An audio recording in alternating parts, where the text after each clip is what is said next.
So this presentation will be on should we be warming our fluids before intravenous infusion in anaesthetised dogs in particular, and it will be comparing the evidence and the differences in perioperative hypothermia when using warm fluid versus room temperature fluids.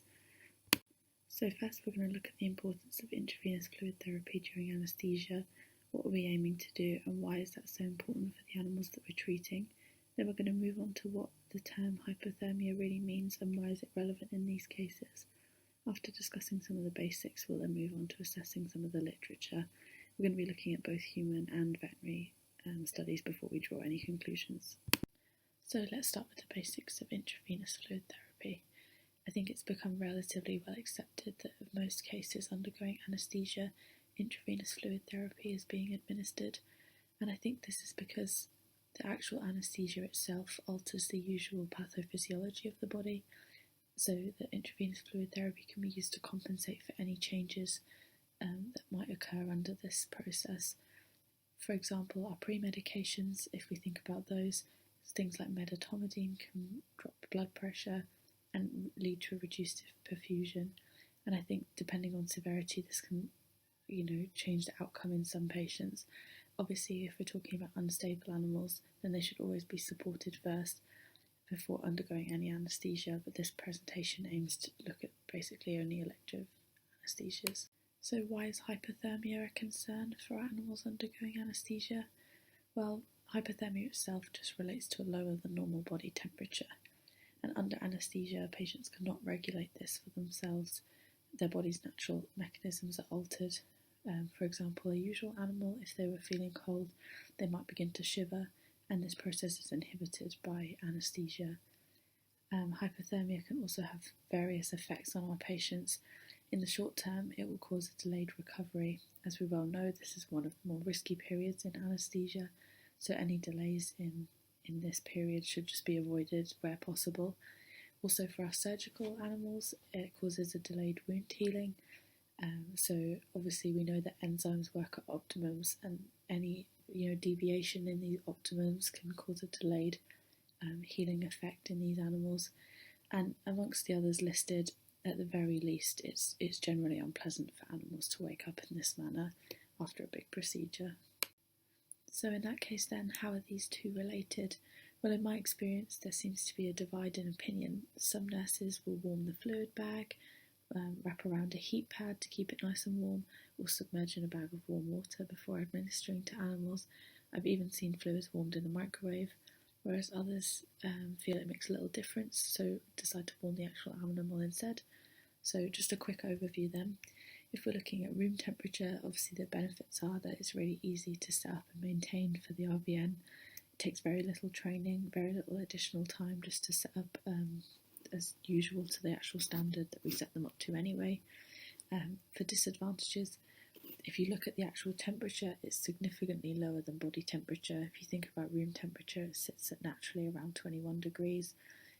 Obviously, we know that animals, especially talking about dogs, their natural body temperature can be more around 37, 38 degrees, so it is significantly lower than their normal temperature. If we look at warmed fluids, it is a closer match to that natural body temperature. However, I did find some evidence and speculation as to whether it causes an increased infection risk, hemorrhage or phlebitis. I even saw one case that talked about cardiac burns if heated too close to the animal. And also there's very little way that we can actually measure how hot the fluids inside the bag are. Is there a hot spot in the bag if we're warming it in the microwave? Is the whole bag the same temperature? And what temperature are we actually administering those fluids at? So what I really wanted to know was, is there any literature to support either of these two mechanisms, either leaving the bag at room temperature or warming it? So what I decided to do was look in the most popular textbooks, looking at things like the BSAVA textbook of veterinary nursing, for example, and in there I found nothing about heating the bag. There was no in their equipment list, they didn't mention anything to warm the fluids up at all. It just wasn't mentioned at all. It was completely omitted from all of those resources.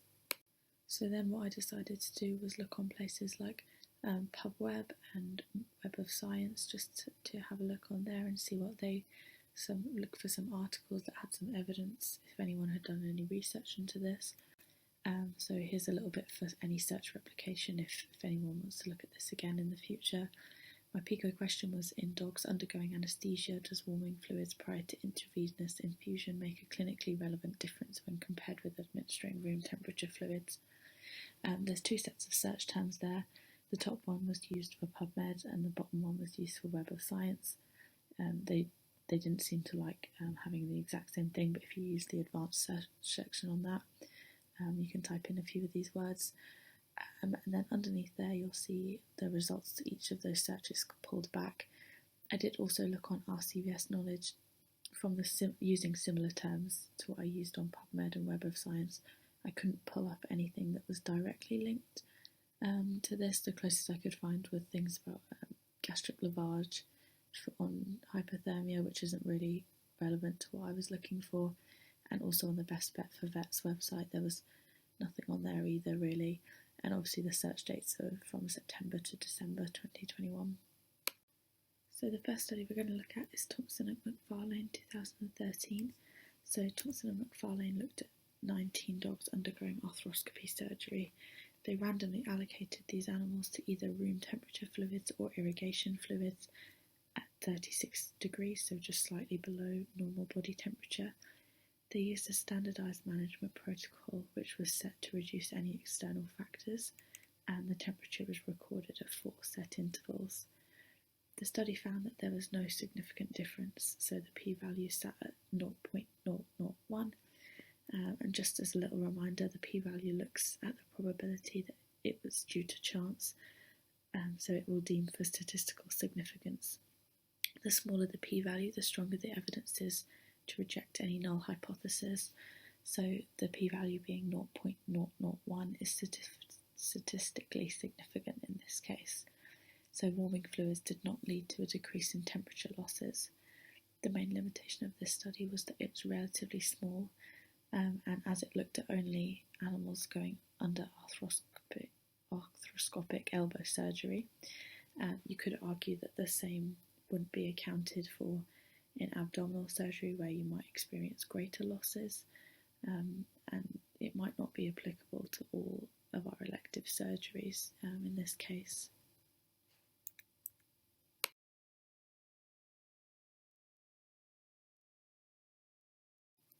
So the next study we're going to look at is Brady and Popple 2020.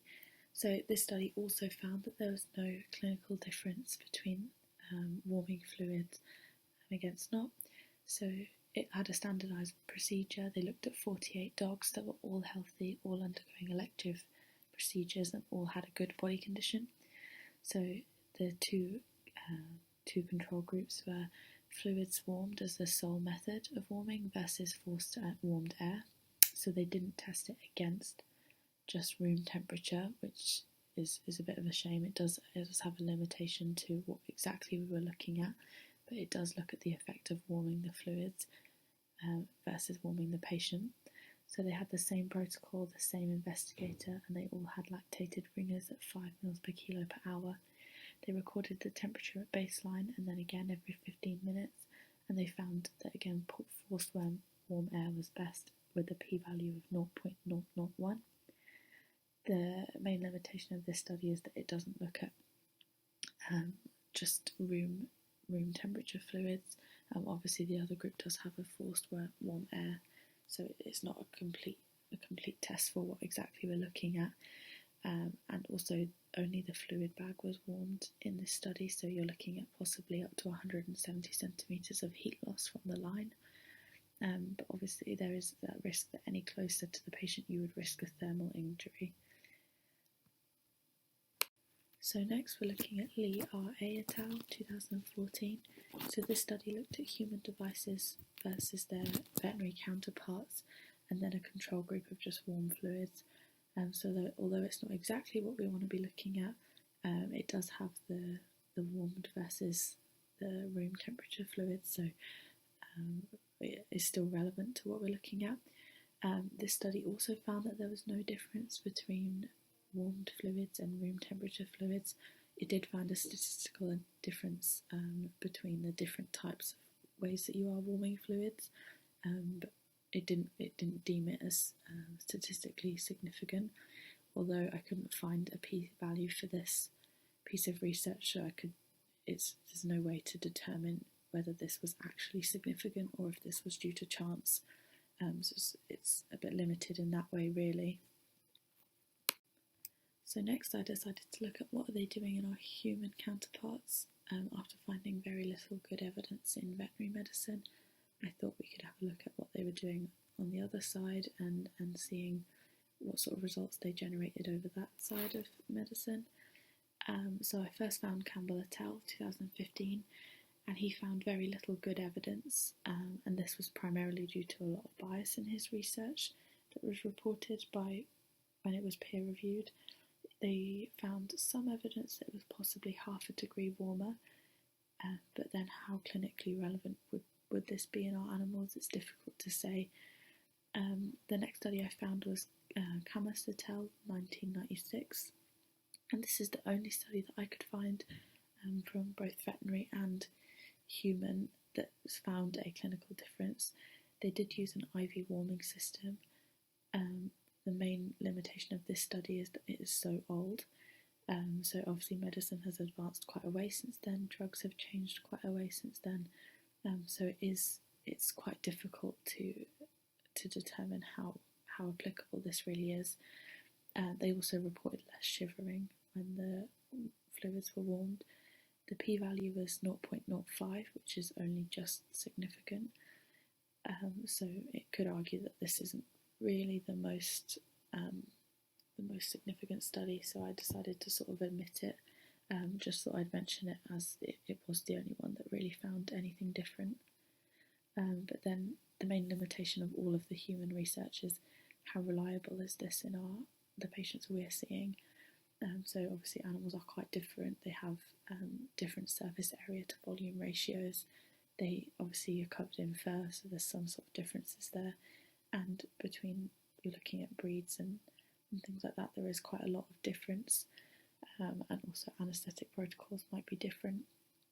So it's difficult to say how applicable this might be in animals undergoing veterinary surgery. So how sustainable would this be in practice? For the actual animal itself, there seems to be very little difference in the two. So whether you're warming fluids or whether you're administering them at room temperature, it seems to make very little difference in hypothermia from the very little amount of research that I found. It's hard to say that with so much confidence, as we were quite limited in what we could find. However, it's very well documented that other methods of warming, such as active warming, is better at keeping that temperature above an acceptable range. There were a few studies that mentioned that there could possibly be harm to the animal if the fluids were too warm. I found very little evidence of this if they're used appropriately, but I thought it was still something to consider. In terms of time effectiveness, it's pretty easy to set up the warmed fluids, but it does take a little bit more time, you could argue, than the room temperature fluids. And obviously to maintain, it does take that more time, and you could argue that time sort of takes away from the actual anaesthetic monitoring itself. There is no special training required above what we're already taught for intravenous fluid therapy to add a heat pad to it, or a line warmer if that's the method you're using. And then in terms of cost, the heat pads that cover the fluid bags cost very little, and obviously can be used for a long time, as they don't sort of break down very quickly, and they don't need to be re-sterilised or maintained in any other way really. And also they can be used for other things, so in terms of cost I don't think there's much cost consideration there. You also have the line warmers. They can be a bit more expensive, but again are a sort of long-term investment. I think it really depends which practice you're using in, which will determine whether this is a cost that they want to go for or not. And then again, in terms of the environment, it's got very little environmental effects, as they're reusable. Once that initial cost is made, once that initial purchase is made, there's very little environmental concern for those. So to conclude, there's very little evidence to confidently say that either way is better. The research that's already out there is quite limited, so I think more research would be needed. The published research that is out there does seem to sway towards no clinical difference in both human and veterinary medicine, but it's difficult to say with the amount of evidence that we've got that either way is better. There is a possible associated risk to the animal. I found very little evidence on this, but it is something to keep in mind, and it does take slightly more time and effort for the RVN or student veterinary nurse to set and maintain these fluid warming methods.